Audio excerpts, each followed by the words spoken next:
Pai, muito obrigada, meu Deus, por esse momento especial que nós estamos aqui, Pai, para participar desta palestra, são duas servas, meu Pai querido, a doutora Parisa. Deus, usa a tua filha de maneira sobrenatural, toma o lugar de honra que é do Senhor nesta casa, sempre será, meu Pai querido, e seja conosco, nos abençoa, Pai. Verdade, o Senhor já está nos abençoando. Nós te agradecemos por essa grande bênção, por essa grande oportunidade, em nome de Jesus. Fique à vontade, viu? Bom, bom dia. Obrigada pela oportunidade de estar aqui, né? Pode sentar, gente. Eu acho que eu vou ficar aqui, não ficar na frente e... Não precisa do microfone, certo? Acho que não, né? Dá para ouvir? Dá. Então, ó, primeiramente, quem quiser me interromper, pode me interromper. Eu até acho bom, porque senão a pessoa esquece a pergunta. E é interessante porque às vezes está falando uma coisa e às vezes eu não falo e às vezes a pessoa tem uma curiosidade e serve para outra pessoa também, tá? Então pode me interromper à vontade. Quem não quiser interromper e quiser fazer por escrito, né, pode dar um papel, a Raquel pega e a gente vê o que a gente responde, o que a gente consegue responder, tá? Mas é ótimo, né, poder estar aqui, falar. Todo mundo jovem. Isso aqui é futuro. Temos uma pessoa da vida. Isso aqui é futuro, né? Então, aqui, ó, temos uma caçulinha. Eu acho que a Priscila é caçula. Vamos ficar mais preparados. Mas essa palestra foi no sentido assim de mais informativo, né, em que eu puder colaborar e ajudar sobre climatério, menopausa. E para começar a falar sobre climatério, as pessoas falam: o que é climatério? Você quer menopausa? Climatério e menopausa é a mesma coisa? Não é a mesma coisa, né? Menopausa é um marco, é um demarco dentro da fase do climatério. Então, o climatério é uma fase, assim como a gente tem a fase da vida adulta, a fase da senilidade, o climatério está nessa fase compreendida entre os 40 anos até os 65 anos. Então, é só uma fase, né? E a menopausa é um marco que vai dividir águas, né? Que vai dividir entre o que é antes, que é a pré-menopausa, e o que é a pós-menopausa. Então, se é um marco e se é uma fase, tá? Então, tudo que está aqui, então o OMS, que é a Organização Mundial de Saúde, ela conceitou também que é entre 40 e 55 anos. Pronto, acabou. Alguns livros falam, não, é de uma fase reprodutiva, que é a fase adulta, e uma fase não reprodutiva. Também está certo, tá? Então, e senilidade é todo mundo após 65 anos. É senilidade, e pronto, acabou. Se acontece alguma falta de menstruação, e essa falta, essa falha, é uma falha que passa de um ano antes dos 40, não é menopausa precoce. Aí é falência precoce dos ovários. É outra entidade que é muito importante também, é até um pouco pior, vamos dizer assim, do que a parte do climatério, porque o climatério é uma coisa programada, Deus nos programou, né? Para a gente ter quantidade de folículos, para a gente viver a possibilidade de reproduzir. Só isso, né? E quando acontece isso antes dos 40, então aí é falência precoce dos ovários, que é uma entidade que vai... É uma simulação de um climatério, porém numa fase de idade, uma idade que não era para acontecer. Então aí a problemática vai ser bem pior. Tudo que a gente vai falar de climatério e menopausa aqui, imagina antes dos 40. Então é um gasto pior. Então, a pré-menopausa, então essa fase do climatério, tá? Ela é compreendida entre a pré e a pós, e nós temos um marco que divide as águas aqui, tá pequeno, né? Pequenininho aqui, né? Um marco em que divide a pré-menopausa e a menopausa e a pós-menopausa. E nesse meio do caminho eu tenho uma fase que se chama transição.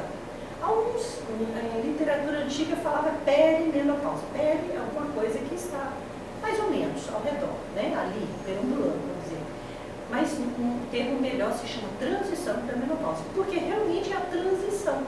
Então, a pré-menopausa, que seria dos 40 até mais ou menos uns 46, 48, a mulher está vivendo a pré-menopausa, mas ela nem sabe, ela está vivendo porque tem a faixa etária, só isso. Mas ela está menstruando direitinho, ela não tem queixa, tá tudo bonitinho. Em algum momento, beirando aí os seus 48, porque a menopausa, segundo o IBGE aqui no Brasil, ela é um marco que acontece por volta de 50 e 51 anos. É que nem a menarca. A menarca, que é a primeira menstruação, na mocinha, acontece aí por volta de 11 até 13, em média 12 anos. A menopausa é uma faixa etária que acontece mais ou menos para as mulheres aqui no Brasil em torno de 50 e 51 anos. Tá? Então, é a nossa última menstruação. Só que esse marco é um diagnóstico, como eu falo aqui, né, é um conceito retrospectivo. O que é isso?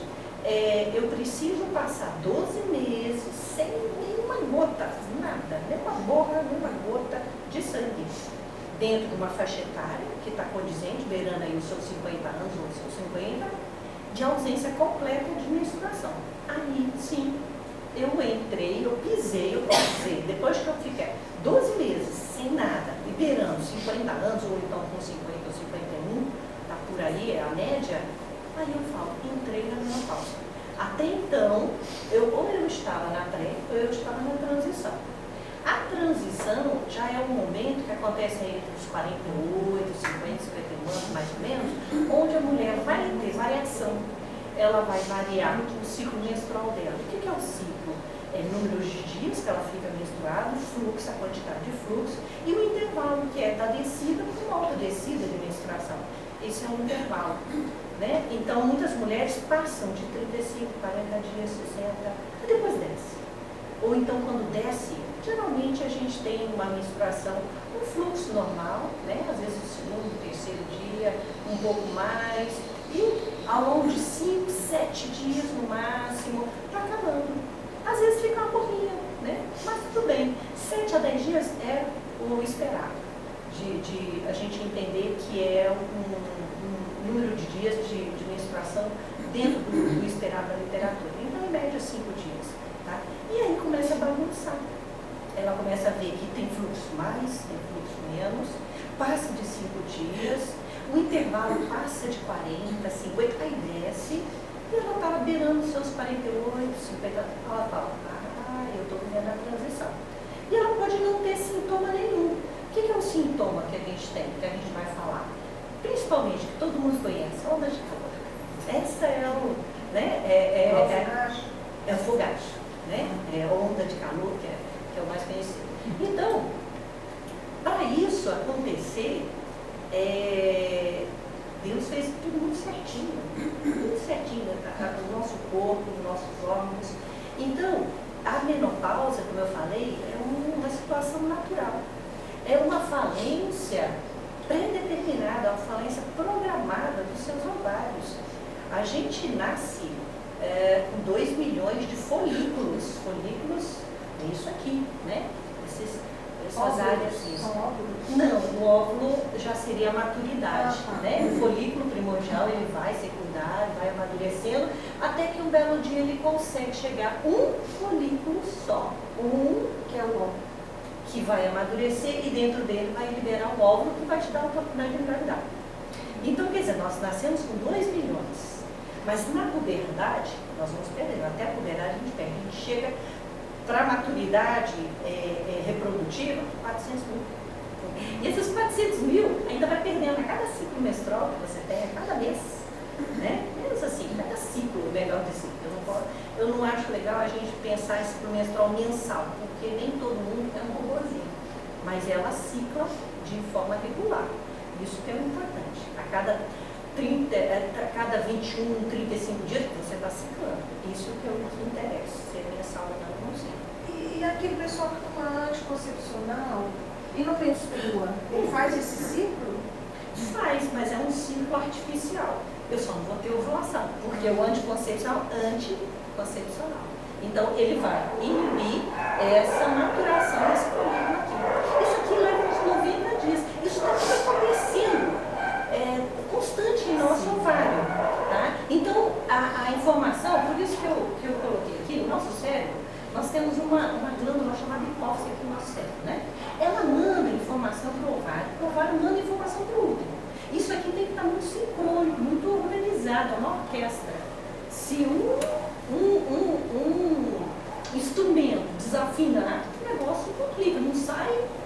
sai a música direito, vai sair meio desafinada.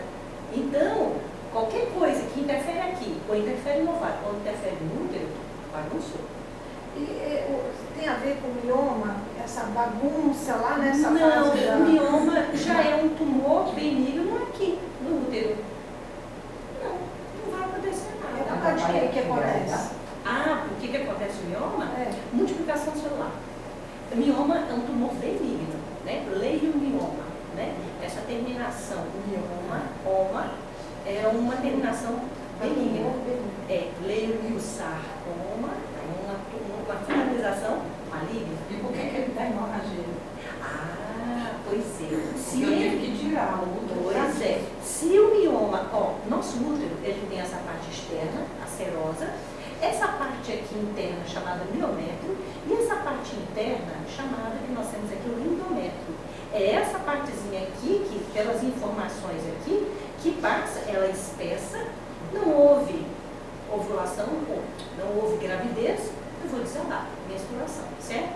Então, se o mioma, que é esse tumorzinho, tiver aqui nessa regiãozinha do endométrio, que a gente chama submucoso, ela vai ficar sangrando o tempo todo. Então, é enxugar gel. Então, tem hora que eu vou ter que operar. Ou eu só retiro, através da esteroscopia, eu só retiro esse mioma e resolvi o problema. Eu posso ter mioma aqui no miométrio, eu posso ter mioma lá na serosa. Só vai deixar o útero mais crescido, talvez a localização vai te incomodar. Mas ele cresce. Ele cresce porque é um tumor que ele é dependente do estrogênio que é produzido aqui através das informações da hipófise no ovário. Nosso ovário, tudo que a gente precisa é estrogênio. Você vai ver que a confusão toda a menopausa aqui é a falta do estrogênio. O estrogênio é um hormônio. É um hormônio produzido pelo nosso ovário. Só a mulher que tem. Sim. Homem não. Nós temos o estrogênio, a produção principal do estrogênio é no ovário. Mas nós temos o panículo adiposo, nossa gordura, que aromatiza através de uma enzima, que ela transforma da gordura, na gordura, passa a ter hormônio estrogênio. Então, o homem pode ter? Pode, se ele for gordinho. Por que o homem faz tumor de mama? Por conta disso. Né? Tá certo? E o tumor de mama no homem, nossa, é muito maligno. Pensando assim, se eu comparar com a mulher, pior do que a mulher. Claro que a mulher eu tenho os tumores de mama que é terríveis, mas, né, o homem é pior. Tem mioma que parece que a mulher está grávida. Pois é, depende da localização. Depende da localização. Aqui é uma foto bidimensional. Então na parede anterior. Imagina, se eu tiver um mioma, aqui na minha frente eu tenho a bexiga, atrás eu tenho o útero. Atrás do útero eu tenho o reto, que é o intestino. Imagina, na minha parede anterior do meu útero, eu tenho um mioma crescendo. Eu vou empurrar minha bexiga, eu vou fazer você ir ao banheiro toda hora, né? Ou imagina que eu tenha um mioma aqui, no teto. Vai crescer, vai empurrar. Então, eu vou palpar o útero, quase como se fosse uma gravidez de 3 meses. Né? Não é estômago alto, não, é é estômago aqui. aparência, né? Mas é na altura de um umbigo. Uma gravidez de 3 meses, mais ou menos, ela é palpável aqui, até o umbigo. Então, imagina um mioma nessa região aqui superior do útero, eu estou crescendo. E eu estou também, às vezes, indo para a parte anterior. Eu vou fazer uma bola, né? Então, eu vou palpar. Então, a mulher até palpa, ou a gente palpa. Então, tem que ser pode tirado crescer. logo, né? Não tem que ser tirado logo. Não necessário. Se ele não estiver sangrando, agora, se ele estiver te incomodando, fazendo você ir ao banheiro toda hora, tá dando dor, tá te perturbando, aí é outra história. Aí a gente tem que avaliar a possibilidade de cirurgia, porque é a única solução. É tirar. Eu posso fazer via laparoscópica, só abrir a barriga e retirar só o mioma. Também, deixar seu útero. Às vezes a mulher quer engravidar ainda. Por que não? Tem miomas, nem todo mioma é operável. Não precisa, não é obrigatório. Mas na minha época disse que só tinha solução se tirar todo mundo. Depende. Se tivesse dando hemorragia, aí a solução é essa. E eu já tinha meus 3 filhos. Então, aí a prole Tem como falar com ele com a medicação? Porque ele acaba de ver, não. Pois é. Como ele é um tumor que depende da Também. produção, É. da fermentação. Então, se eu der uma medicação externa, que eu estou substituindo um contraceptivo, se eu der de uma forma contínua, para que você não...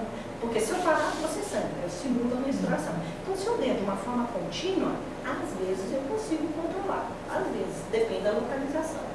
Porque se ele estiver localizado daqui para dentro, beirando o endométrio, não tem conversa com ele não. Aí é tirar. Ou mioma só. Por isso que é o meu caso. Então, se você tem possibilidade de fazer uma estereoscopia, você vai lá, via vaginal, uma sedação, e o colega tira só isso aqui. Resolvi o teu problema. Por que você evita tanto tirar ele? Porque ele vai mexer Eu com não outras coisas? preciso, olha só, eu não preciso fazer uma cirurgia grande, crise abdômen para tirar o útero, é matar uma formiguinha com uma bomba de canhão. Eu não preciso. Então eu vou trazer menos confusão, né? Complicação cirúrgica, anestésica, né? Eu tenho complicações. Eu fiz esterectomia há 20 anos atrás, 2003. Aqui na barriguinha. Eu tinha, na parede do útero, eu tinha mioma. Foi tão horrível que eu andava de ônibus, o pessoal me dava um lugar achando que eu estava grávida. Eu estava sentada e eu tive que fazer a esterectomia. E depois eu fui fazer exame e estava com um problema no ovário, tirou do lado. Eu nem lembro mais do lado que foi, tirou. Foi em 2003 eu fiz a primeira esterectomia. E depois você fez uma cirurgia do ovário. Foi, tive que tirar. Quantos anos você tinha nessa época que você fez esterectomia? Doutora, eu estou com 74. Na época você tinha o quê? 54? O meu eu tirei com 30. 54, né? 54. E naquele ano eu tomei hormônio que o médico mesmo passou. Né? Depois da cirurgia, da esterectomia. Depois disso, ninguém passou mais nada e eu fiquei. Não teve problema nenhum. Olha só, a diferença das duas aqui. A senhora tirou o útero Em 98. com quantos anos? Eu tinha 30 e pouco. 30 e poucos. Ela tirou 50 e poucos, né? Doutora, mas depois eu tive que fazer Mas eu tinha hemorragia terrível. a largura, doutora, da pele que saiu aqui, era dessa largura, assim, tira aqui. Porque estava sobrando, tanto que cresceu a barriga. Tirei, eu tenho a cirurgia daqui até hoje, a cirurgia, parece uma cesárea, do lado lá. Mas foi tanto assim De pele, né? Aí encheu o saco, assim. Mas olha só que interessante, nenhuma das duas, pelo que eu estou entendendo, nenhuma das duas mexeu com o ovário. A outra mexeu Eu com o mexi ovário não, depois. meu ovário. Por quê? 38 anos, gente. Não vai mexer no ovário, porque senão ela entra na menopausa. Né? Mas mexendo só um. Ok, não entra assim. Mas ela foi mexer depois porque houve outra coisa. Mas o dela, com 54, ela poderia até ter tirado os ovários na época. Eu não sei. Porque 54 provavelmente já estava na menopausa. Eu não sei porquê, doutor, foi uma médica que viu isso. Depois que eu voltei no outro médico, ele me falou que não tinha necessidade. De que essa médica estava fazendo isso com as pacientes. De mexer com o ovário? Tirando sem necessidade. O ovário depois? Pois é. Né? Então é aquela Teve coisa. várias queixas de mulheres. Eu posso operar o útero por questões que o problema é ali dentro do útero e pronto, acabou. Dependendo se eu estou na faixa já do 50 e já estou instalada na menopausa, às vezes, aí é de bom tamanho a gente pensar em a oportunidade de estar dentro de uma cirurgia e você retirar os ovários. Por quê? Porque câncer de ovário, eu não tenho uma triagem. O que é triagem? Né? Eu não tenho um exame maravilhoso que eu vou dizer com bastante antecedência se tem alguma coisa. Por exemplo, colo do útero. Não dá Eu nenhum posso, sinal, né? não dá sinal. Então, quando dá, já está com câncer. No colo do útero, eu posso fazer um preventivo, baratinho, tranquilo, tá? E que me dá com antecedência, bastante antecedência. Mama, eu posso fazer uma mamografia que me rastreia câncer de mama. Ovário, eu não tenho nada. Então, se eu estou no 50 e estou tirando o útero por um motivo importante, e ela já está na menopausa, então por que não tirar os ovários com o intuito de prevenir? Aí aí é outra história. Mas quem faz essa cirurgia assim, ela tem que tomar o hormônio até quando, doutora? Pois é, então essa pergunta eu vou guardar um pouquinho. Vou Tá, guardar um tá pouquinho bom. que a gente vai chegar lá. Uhum. Essa aí foi interessante, que vai ver que tem Doutora, outra importância. coisa que eu, assim, a gente fica velha e fica muito ressecada, né? Vou guardar Tá. essa perguntinha da que vai Fica. pergunte. Eu tive um cisto com 27. Com 27 anos. Eu Chegou a tive perder o ovário? cisto, sim. E aí eu tirei o cisto, né? Porque eu menstruava muito, então assim, eu menstruava praticamente o mês todo, né? Aí quando eu fiz a laqueadura da minha filha mais nova, que o médico me abriu, ele viu o cisto, né? Que até aí eu não sabia do cisto, e o ovário. Então assim, eu não tenho um ovário, só tenho uma metade de um ovário. Sim. Porque o cisto, ele atingiu o ovário e a metade do outro. Então você só tem um quarto de um ovário. cisto é de ovário? Eu não sei, doutora. Eu sei que eu só tenho um quarto de um ovário. Então assim, Fica feliz porque o ovário é um órgão vicariante. O que é vicariante? É um órgão que cresce. Então você tirou parte, você tem praticamente quase inteiro. Ele vai crescendo. então quando eu faço, Ele funciona, te dá os seus hormônios, te ajuda em tudo, você não ficou menopausada, vamos dizer assim. aí quando eu entrei na menopausa com 49, entrando nos 50 eu já entrei na menopausa precoce. Uhum. Aí que tá. Aí quando eu faço o exame, aí o médico já diz, você só tem uma metade de um ovário do lado esquerdo. Então o ovário do lado Você direito tem o eu seu não tenho. ovário. Você tem o seu ovário, não é nem metade, você tem o seu ovário. Ele Tem um ovário, cresceu, né? Só que do ele lado cresceu. direito eu não tenho, só tem do lado Isso, o esquerdo. outro porque saiu. Então assim, eu não fiz reposição hormonal quando eu entrei na menopausa, que foi precoce. O ginecologista falou, Maria Helena, você entrou na menopausa precoce. Né? Então assim, eu nunca fiz reposição hormonal. Não foi precoce. Você viu que você entrou na menopausa por tempo certo. Né? Tá? Só que você teve um detalhe que é interessante que eu ia citar aqui. Quais são as coisas que levam a pessoa a entrar na menopausa? Uma foi o que eu falei, a falência programada. É uma coisa que está instalada de Deus. Curte e acabou. Beirando os seus 50 anos, todo mundo vai entrar. Ou mais um pouquinho, ou antes um pouquinho. Tá?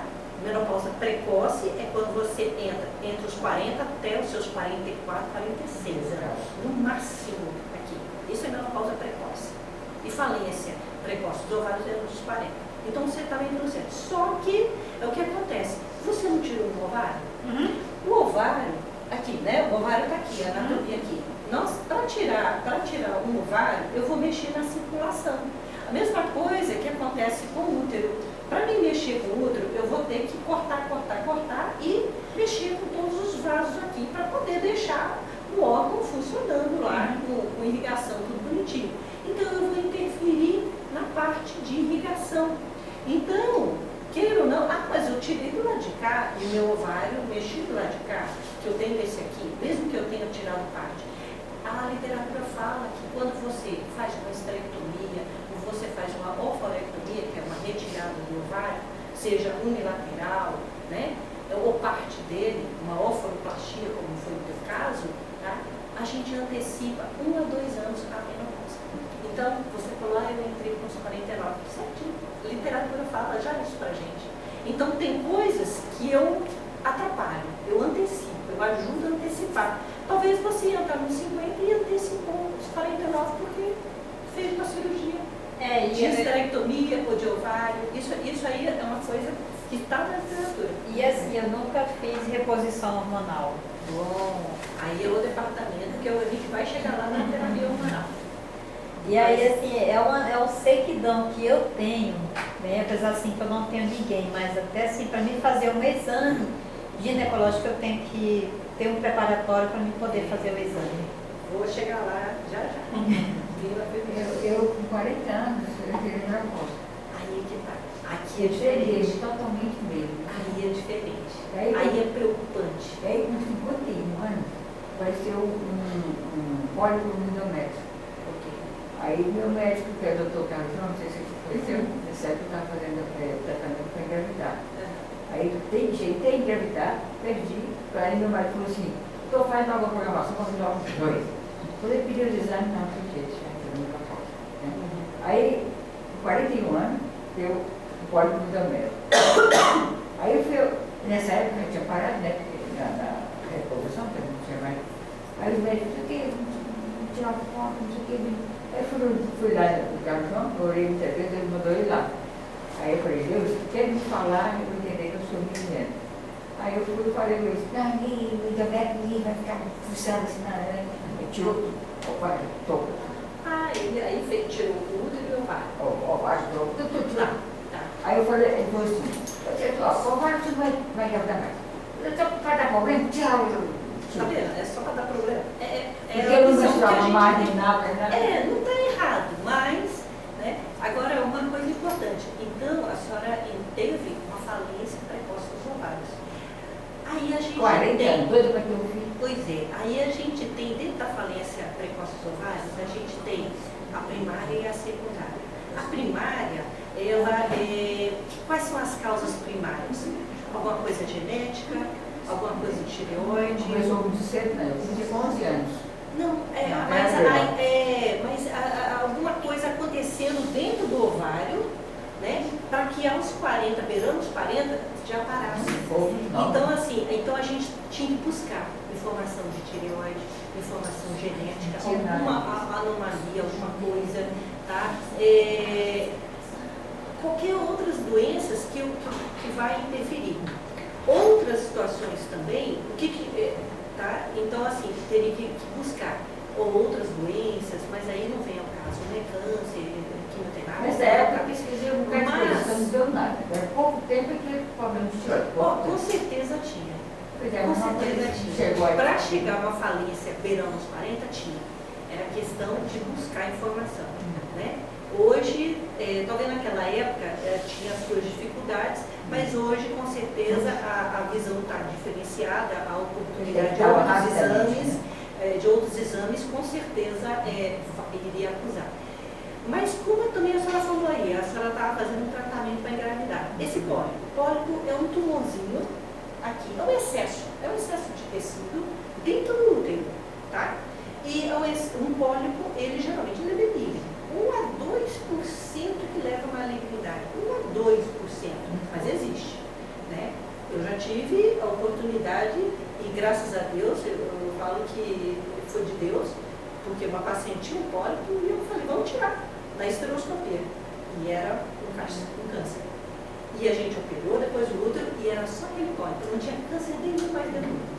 Então, foi felizado, graças a Deus, não precisou fazer terapia, nem quimioterapia, nada, resolveu na cirurgia. Mas, como a senhora estava fazendo tratamento para engravidar, a senhora estava usando muito hormônio. E o hormônio, ele ajuda a multiplicar as células. O estrogênio é um hormônio maravilhoso, mas ele é proliferativo. Então, cuidado também com o uso incorreto ou correto, tá? Então, facilitou a oportunidade de ter um pólipo endometrial, que a gente chama. E aí a pessoa pode ter um sangramento, pode ter as suas coisas, ou não. Pode também não ter sangramento nenhum.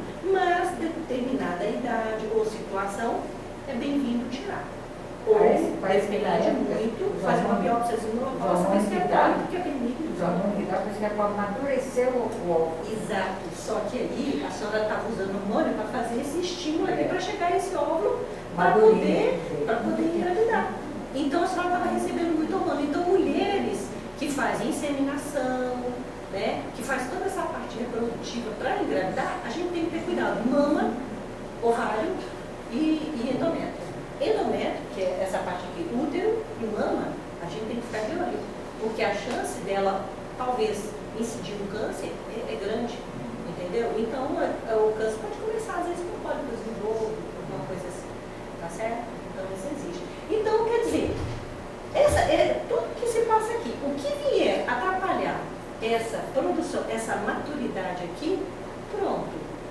Aí eu atrapalhei, aí eu começo a desgovernar. A informação que manda, que na nossa hipófise, a gente tem 2 hormônios importantes que mandam informação para o ovário, fala, produz estrogênio e progesterona. ela quer engravidar. Ah, não, não vai engravidar não, ela vai menstruar só. Então, essa informação, ele manda, que a gente chama de FSH, LH, que é o hormônio folículo estimulante para fazer essa maturidade aqui. Isso está tudo andando junto.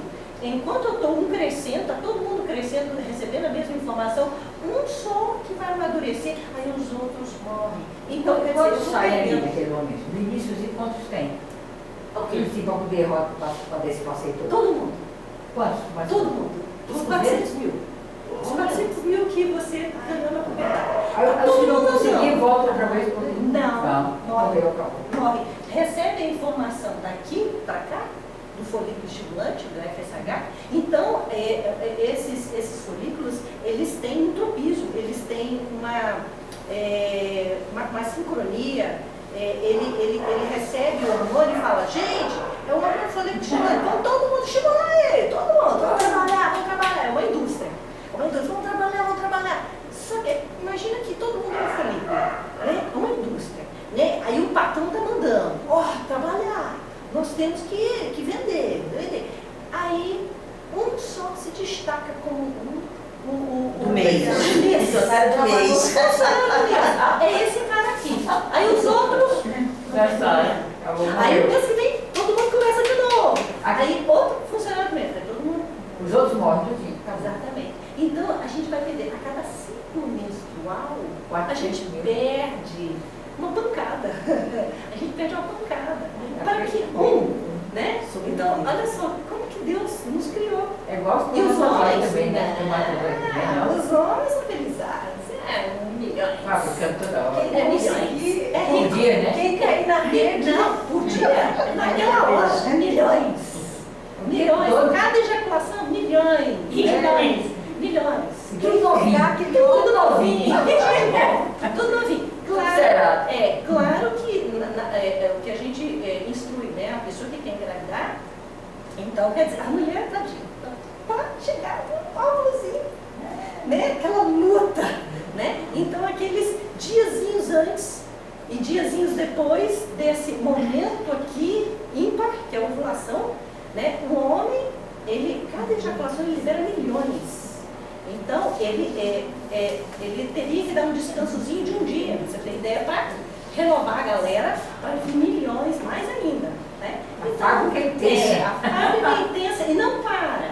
Os homens, a andropausa, por volta aí, beirando 75 anos. Mesmo assim, é tão novinho. E ele pode engravidar quanto tempo ele quiser. O que ele vai ter é a baixa de testosterona. Para a gente vai ter baixa de estrogênio por causa dessa confusão aqui. Para o homem, a andropausa é baixa de testosterona, que é um hormônio mais masculino. Nós temos, mas que é produzido um pouquinho pelo nosso ovário e um poucão pelo nosso suprarrenal. Só que os homens, a andropausa deles não é falhar espermatozoide, não. Não, tudo novinho. Os cromossomos É uma galera assim, mas só que a pessoa não envelhece. Então a galera envelhece junto. Nosso óvulo envelhece junto. Então, você pode, nessa combinação aí, né, de óvulo e espermatozoide, gerar uma criança sindrômica? Tranquilo. Mais pro lado da mulher do que pro lado do homem. Não, hoje os espermatozoides estão sendo muito estudados. Hoje o cromossoma Y, que é o que dá o sexo masculino, autismo, está um pouco ligado com isso aí também.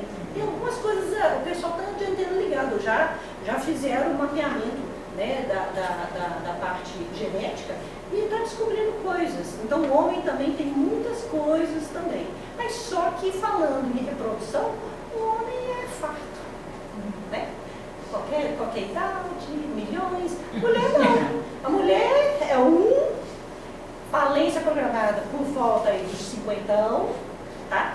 A literatura fala, beirando os 35, tu começa já a definir mais. Por quê? Porque a falência é programada.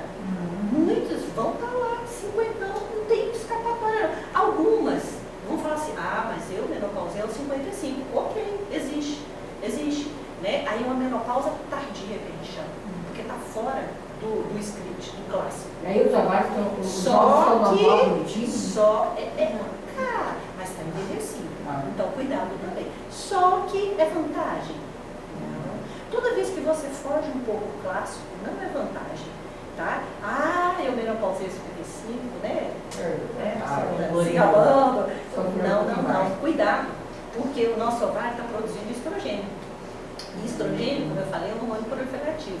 A gente tem mama, câncer de mama. A gente tem endométrio, câncer de útero, né? E aí? Tá? Então, é legal que a gente vai falar aqui para osso, tá?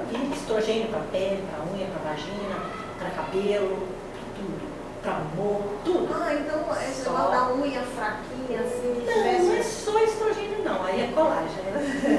Colágeno é uma coisa que a partir dos 25 anos você já vai caindo. Aí tem que tomar, tá? Tomar coisa boa. Senão não resolve nada. E a coisa boa é cara. E tomar eterno. E também às vezes não ajuda. Porque é seu, é constitucional. Também tem essa. Eu tô tomando o pé de galinha. Eu comprei um montão de pé de galinha, cozinhei, agora no liquidificador, coei, fiz faz os a gelatina. a gelatina. Mas agora, aos 60, Vai fazer não, um eu tenho defeito. esperança. A galinha não parte da Mas eu vou continuar. Tudo bem. A cabeça da gente é importante, tá? A nossa cabeça é um mundo. Se você quer, você consegue. Se você não quer, você não consegue. Cuidado com a nossa mente. Nossa cabeça é importantíssima. Se você quer ficar triste, A você minha vai amiga, ficar. Você quer ficar minha amiga tem 80, acho que ela já fez 80. Diz que ficou assim, ó. Ela está se destacando entre as irmãs dela que são octogenárias. A galinha ajudou. A galinha ajudou. Ótimo. Né? Maravilha. Mas, se a pessoa quer levar a sério, é lá nos 25 anos. É dali, e não é para parar nem um dia. É tomar coisa boa. Que aí vai ficando, vai mantendo,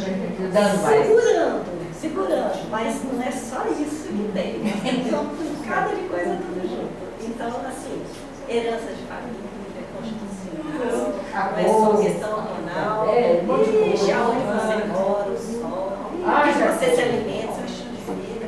É tanta coisa, tá? Mas o envelhecimento chega mesmo. não tem jeito, nós vamos envelhecer. Só que nós temos que envelhecer com qualidade. É isso que a gente quer. E bonito, né? Bonito. Se puder ficar bonitinha, né? Isso é legal, é bem-vinda. Tá? Bom, então, que a gente tem isso aí e essa informação toda dessa falência vai, baixar o nosso estrogênio, que é o nosso ator principal. O ovário produz progesterona, mas para a gente a progesterona não é aquele, é um adjuvante, né? O ator principal é o estrogênio, ele que é o nosso tchan. É isso que a gente está perseguindo aqui, tá certo?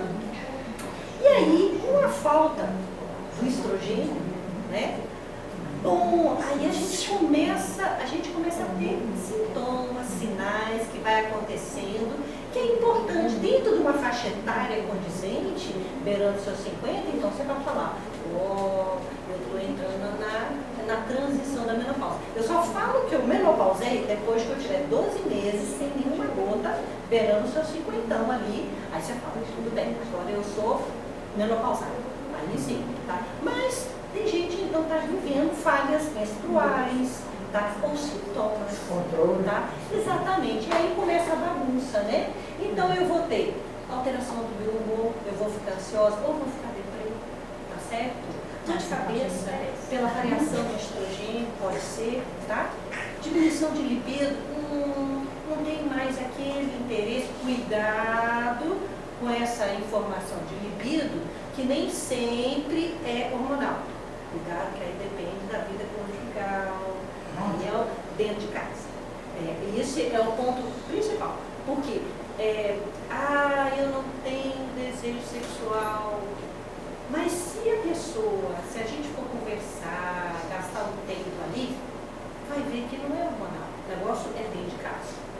Como é que vai o relacionamento? Então, a mulher aí é diferente. Aí a parte sexual, a sexualidade aí é bem diferente. diferente, então não posso valorizar só o hormônio aqui não, tá? Fadiga, aquelas mulheres estão sempre cansadas, não estou fazendo nada, cansada. Questão hormonal, né? Insônia, não precisa nem ter insônia, às vezes ela está, você tem ideia, na transição menopausal, isso aqui, a maioria desses aqui acontece. Geralmente uns 46, 48, se vocês acham que voltarem no tempo algumas, vão ver assim, é mesmo, né? Eu comecei a ter dificuldade para dormir, ou eu estava com sono superficial, eu acordava muito cedo, eu demorava para dormir, ou eu dormia, mas acordava, meu sono estava atrapalhado. Sim, eu não preciso ter insônia, eu tenho distúrbio do sono. Mas também eu tenho que rever mais coisas, porque eu tenho outras situações que me levam ao atrapalho do sono. Estilo de vida, alimentação, depende, preocupação, vai jantar 10 horas da noite. Também, e aí eu tenho várias coisas que atrapalham aqui, tá? E aí eu tenho aquelas mulheres com as ondas de calor, umas coisas estranhas acontecendo, né? Ao mesmo tempo estou com calor, ao mesmo tempo estou com frio, aquela confusão, aquela agonia. Aí você fala, gente, ó, eu estou na transição, é mesmo. Aí você tem que pensar, como é que está a minha menstruação? Por isso que toda mulher, toda a vida dela, se ela não toma medicação hormonal, ela tem que anotar o dia, marcar no calendário, Mzinho, o dia que desceu a menstruação, vou pôr um Mzinho. Tem que marcar. E ela contar desse Mzinho até o outro Mzinho, para ver, quanto que deu o intervalo? Deu 33. Legal, tá bom. Deu 27. Ok, tá bom. Entre 28 e 25 tá legal. Quantos dias eu fiquei com o Mzinho de menstruação? Uns 5, uns 6. Ok, não pode passar de 10 dias. Meu fluxo. Tá mais ou menos igual como sempre teve. Ok, é isso aí que ela tem que ser. Porque a hora que bagunçar, ela tá anotada, ela vai ver. Então, se ela tá na transição e ela tá tendo alguns desses sintomas, aí ela vai olhar lá, aí ela vai contar, a última menstruação dela foi uns 45 dias atrás, ela fala, ué, é mesmo, porque a vida está tão mecânica, que ela acha que está menstruando e esquece, tá certo? Então, aí tem que prestar atenção. A irritabilidade, aumento de peso. Entrar na menopausa, a gente ganha peso. As pessoas acham que, não, foi minha reposição hormonal, é aquele hormônio que me fez engordar. Não, a falta dele que me faz. Porque a descompensação de estrogênio vai mexer na minha parte de colesterol. Eu vou falar daqui a pouco alguns exames que a gente precisa estar fazendo para investigar certas coisas. A osteoporose já é uma doença lá adiante. Vai acontecer para todo mundo. Ou um pouco mais cedo, por causa da menopausa, ou mais tardiamente, depende do seu estilo de vida, a gente vai comentar. Um lapso de memória. Eu estou tão esquecida. Pois é. Então, pode ser uma questão dessa fase ou não. Pode ser que você sempre foi assim e você nunca notou. Ou pode ser que você fala, eu não estou preocupada, eu botei esse negócio aqui. Aí você nem lembra. Então muitas vezes é organização mesmo sua, tá certo? Tá? E a secura vaginal que a gente vai comentar. Bom, então agora eu vou falar um pouco de cada um desses aí, né?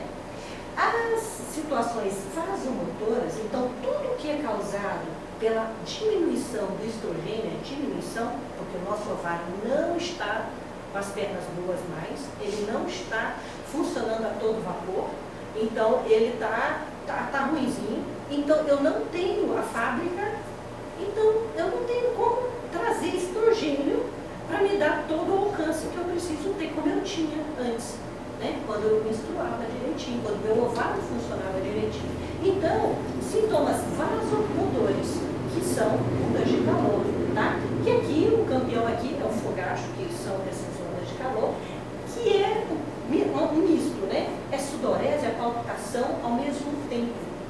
E, geralmente, esse é o carro-chefe. Na transição da menopausa, então, quando eu tenho, ou eu vou pelo sintoma de onda de calor, de fogacho, ou eu vou pela irregularidade do sangramento menstrual. Ou ela vai bagunçar com menstruação irregular, fluxos grandes, ou ela vai incidir com alteração do sintoma mesmo, que é o principal. Então, são duas coisas chamativas que a gente tem que parar e conversar e aí propor um tratamento para essa mulher, para a qualidade de vida. Então, ondas, os fogachos, Então, são ondas de calor noturna.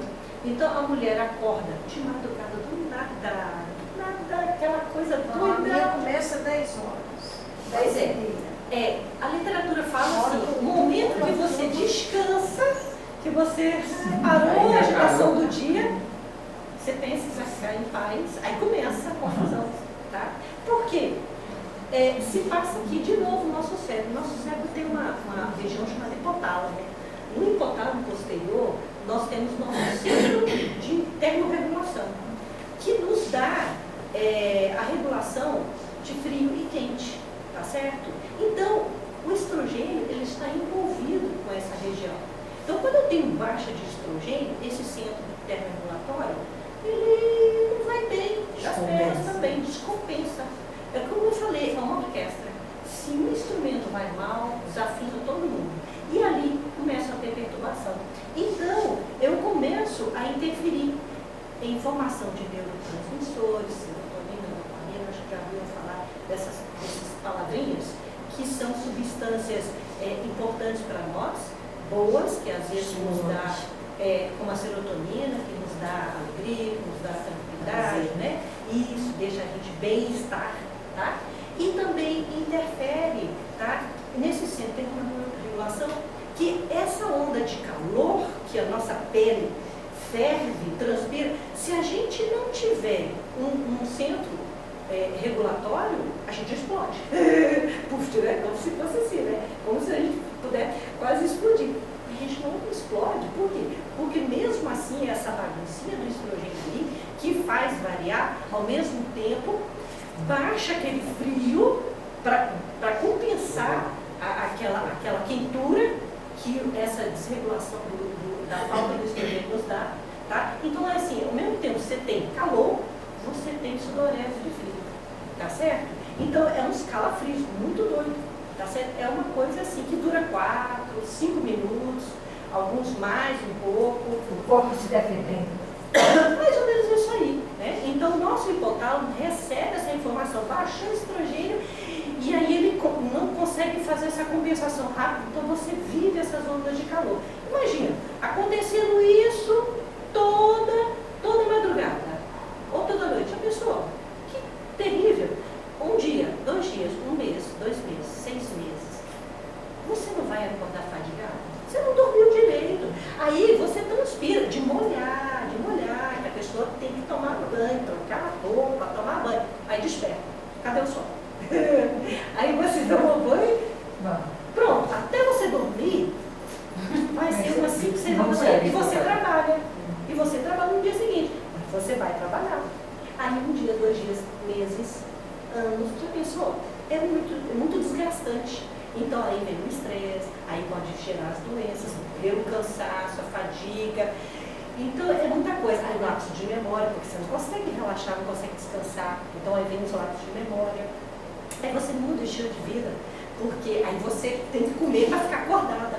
Tem que comer para ficar acordada. E aí você começa a tomar café demais, pronto. Aí você começa a bagunçar mais coisas que daqui a pouco você vai ver que vai dar encrenca mais cedo mais tarde. Então assim, o principal é aqui. Então essa mulher não é qualidade de vida, ela tem que ficar desse jeito. Então a gente tem que rever. Não é questão de, eu não quero usar terapia. É uma necessidade até. Então a gente precisa conversar. Então a mulher tem que saber que isso que está acontecendo, ela está vivendo a transição. E aqui não é legal ela ficar do jeito que está, não, porque para ela vai ser tanta perda, tanta perda que ela vai tendo, que se ela juntar, sai mais caro, né? Então, aí ela tem que procurar um médico para a gente sentar e conversar, se pode, se não pode, que não é bem, eu não quero. Bom, tudo bem que a mulher a gente tem que dar, não quer. Então, a gente é que nem coxa de retalho, a gente tem que apagar o fogo ali, um negócio aqui na vida dela, né? Então, depois a gente vai conversar disso.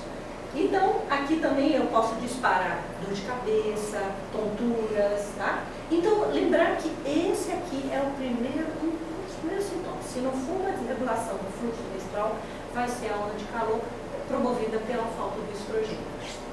Outra situação, logo em seguida, é uma coisa assim que vai, não tem muito tempo não, é praticamente todo mundo junto.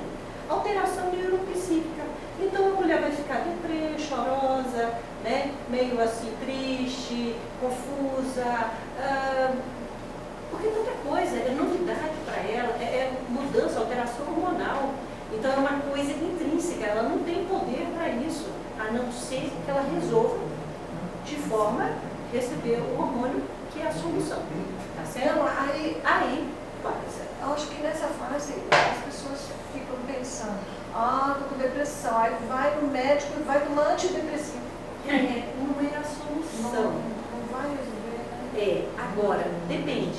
Existe aquela pessoa que não pode usar uma terapia hormonal. Aí, existe um antidepressivo, tá? Que a gente lança a mão dele de uma informação que ele faz indireto com o nosso hipotálamo, o nosso sistema nervoso central, de dar benefício para a serotonina. E aí, te dá um bem-estar. Claro que eu não vou conseguir alcance de tirar 100% a onda de calor, mas eu tiro alguns porcentos. Dou uma boa quantidade, mas não é igual ao hormônio. Se você puder usar o estrogênio, melhor. Então não pode esquecer que pode ser hormonal tudo isso, né? É hormonal. Se ela colocar em ordem... É hormonal. É falta de estrogênio. É hormonal. É porque a gente Agora, não lembra como que você às vai vezes lidar? a falta, pode ser a falta do hormônio. É a falta do hormônio. Toda essa sintomatologia. Agora, se pode usar o hormônio é outra história. Né? Muitos daqueles sintomas ali da irritabilidade, da depressão, da ansiedade. Quando você vai procurar ajuda, você procura o psiquiatra ele não faz essa investigação antes para saber se você está com da descompensação hormonal. Ele já atua logo com antidepressivo. Sabe por quê? Na verdade,